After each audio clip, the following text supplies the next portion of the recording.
નમસ્કાર સર, તમારું નામ જણાવો. મારું નામ સરળવા રાજેશભાઈ. તમારા બાળકનું નામ? સરળવા પ્રીત. કયા ધોરણમાં છે? 12 કોમર્સ ન્યુ એરા ગ્લોબલ સ્કૂલમાં ભણે છે, હોસ્ટેલમાં. ઓકે, ન્યુ એરા ગ્લોબલ હોસ્ટેલમાં છે, રાઈટ? જે હોસ્ટેલમાં જે રમત રમાય છે, જે વધારાની પ્રવૃત્તિઓ થાય છે, એનાથી તમને શું લાગે છે કે તમારા બાળકમાં જે ઓવરઓલ ગ્રોથ થવો જોઈએ એ થાય છે? હાજી, પહેલા કરતાં સારું છે. બીજી સ્કૂલમાં તો જે હોસ્ટેલમાં ગ્રોથ હતો એથી અત્યારે થોડો વધારે છે.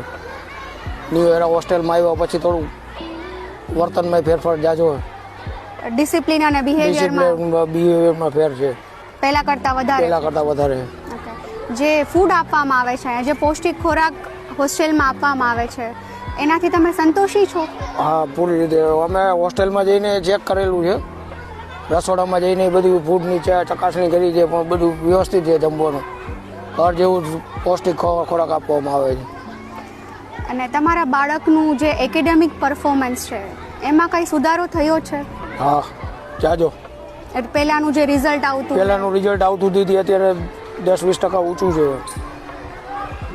Thank you so much sir. Thank you.